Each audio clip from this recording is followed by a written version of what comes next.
Dominate.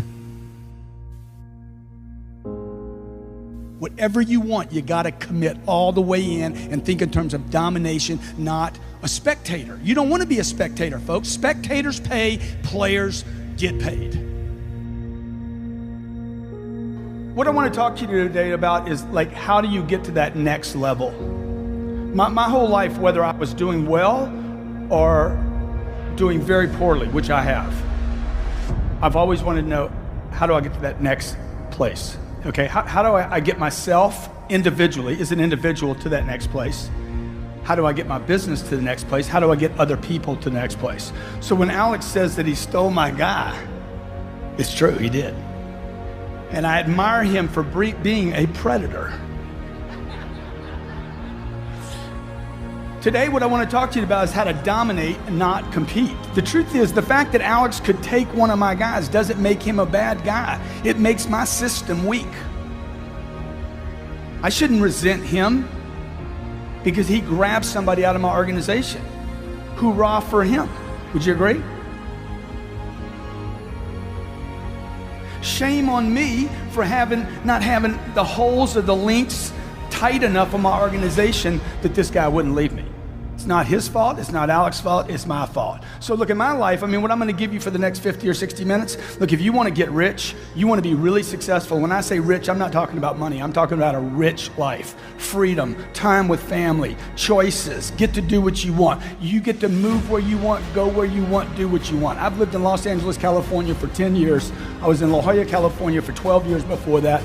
I left Texas, 0% state income tax, to move to California, was willing to pay the 10.3. I was fine with the 10.3. Now they want to take it to 13. And I told Jerry Brown, if you raise it to 13, I'm leaving. I'm gonna pick up my family, I'm gonna pick up my business. Why? Because I'm free. I'm free. I get to roll, baby. I get to do what I want, go where I want. That's why I'm in business for myself. I'm not trapped, I'm not a slave. You're not gonna handcuff me. So I'm gonna go where it's friendly, where people are supportive, where it's good for me and my business and my family and the people that work with me, and where it's good for me. And I would expect that that's why you got in business for yourself, right? Look, if you want to be in business for yourself and free, you must learn to dominate. You cannot compete, okay? How many were trained this? Competition is a healthy thing. That message was not being delivered to entrepreneurs. That message was being delivered to consumers. There was somebody saying, look, the more oil companies we have, the better, because it's good for the customer, right? The more technology companies we have, it's not just Microsoft, the better for the customer. And inventions and improvements in products comes from competition. But if you're the one playing the game, you want to dominate the field. Would you agree? Let's say I'm playing a football game or a basketball game or a baseball game. I want to be on offense the whole time.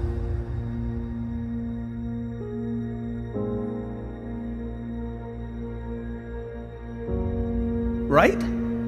If I owned banks, I'd want to own every bank. I'd want the new world order. I'd want to dominate planet Earth, okay? How many of you in the room have an iPhone? How many in the room have a phone that looks like, let me see, where's mine at? I never let go of my phone, ever.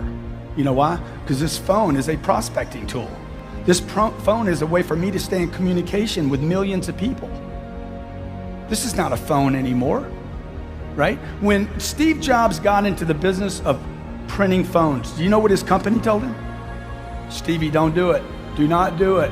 Stay with your iPods, bro. Leave the phone alone. Okay? He's like, I'm gonna make a phone so sexy. Y'all know this story? I'm gonna make a phone so sexy that people will wanna lick the buttons off the phone. How many of you have an Apple product, an iPhone? How many of you have licked your phone? Okay? Most of you in a room bought that phone in the last 5 years. You bought it through the single worst contraction in the history of the United States, and you spent $500 on it, plus the $125 you spend every month, right? You got about $2,000 wrapped up in a phone, and you haven't even considered what you paid for that phone. And you don't use it. You don't use it properly. And I'm telling you, if you don't have a piece of technology like this, it's impossible for you to dominate. Impossible. This is called a smartphone. If you don't have a smartphone, what kind of phone do you have? That would be a dumb phone, right? I got a dumb phone. I got one of those old Blackberries. All I can do is email with it. Dude, you want this thing to do everything. You want this thing, I want to be everywhere, all at the same time. That's freedom. Okay? So look, I want to talk to you about domination, not competition. And I don't want to talk about you dominating other people physically.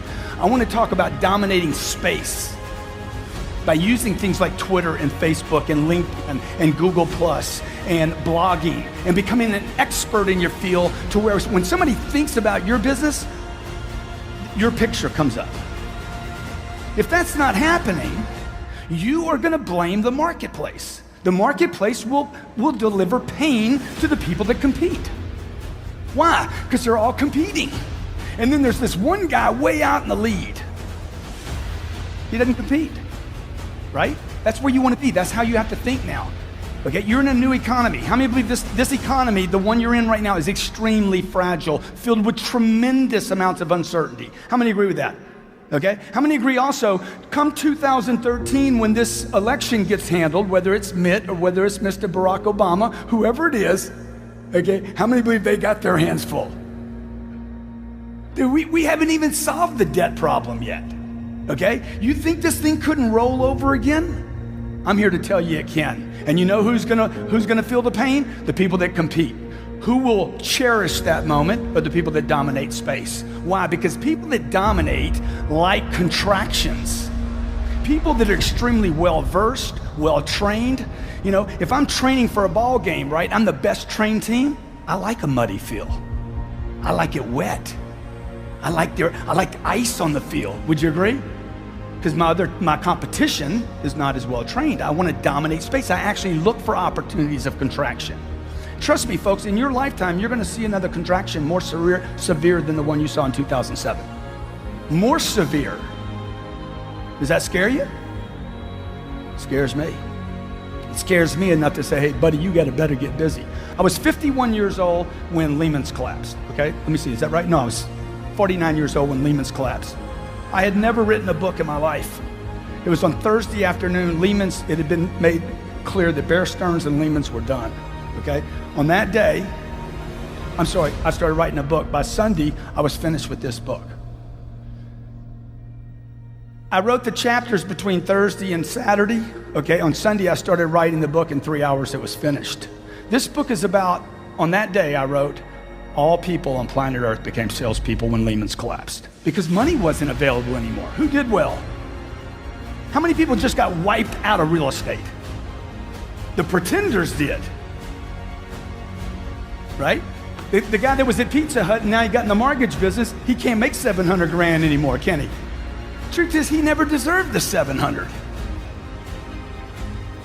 See, the marketplace will always discipline people that aren't prepared.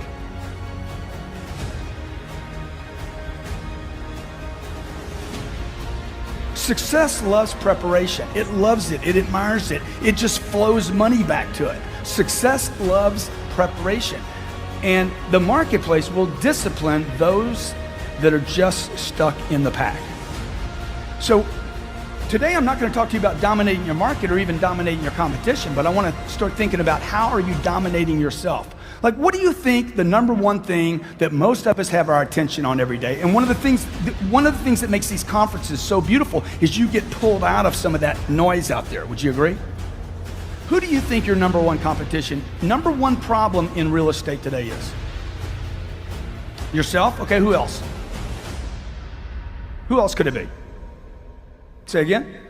Absolutely the people around you. Anytime I have production stall in any of my companies, the first thing I look at, I don't look for talent.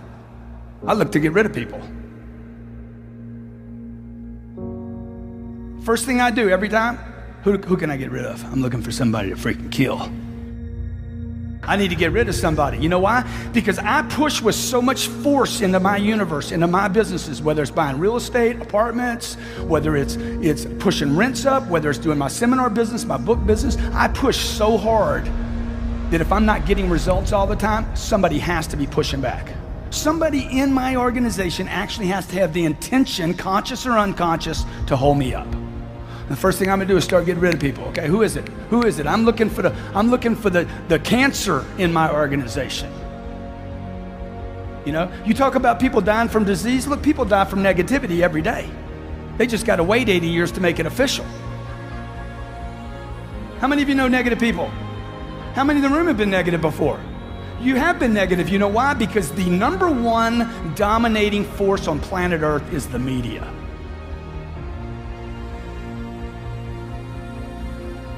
It's the media. The media, 800 TV channels spew negativity onto the American public and every other country on planet Earth. They just puke it on you. Oh, but I watch Fox. Good. They puke at Fox and they do at MSNBC. It's just you're in agreement with the puke. I got some conservative puke. I got some liberal puke. Right? And you got Stossel in the middle. He's like, okay, I'm just an independent puker. Dude, puke is puke. Would you agree? Just because you got used to it. Oh, I like O'Reilly's puke. I like Hannity's puke. I use every one of the news channels. If you'll see me on TV doing news one day, okay? I don't watch news. I make news. See the shift? You see the slight shift? Don't watch the news. Decide when you leave here today to make the news. Right? You don't read the newspaper, you write newspaper articles. You don't read books. Yeah, read them, but learn to write them. And you don't need to you don't need to spend a lifetime writing a book. This was 3 hours. Okay, we sold 40,000 copies of this one book and it was self-published. It's never, ever, ever been in a bookstore. A guy writes me, says, man, you got misspelled words all in that book. I'm like, yeah, what, so what, where are they? 123, 128, 134, 165, 120. I'm like, yeah. And bad grammar too. I'm like, yeah, what's your point, dude? Because man, you got misspelled words in the book. It's a bestseller, bitch.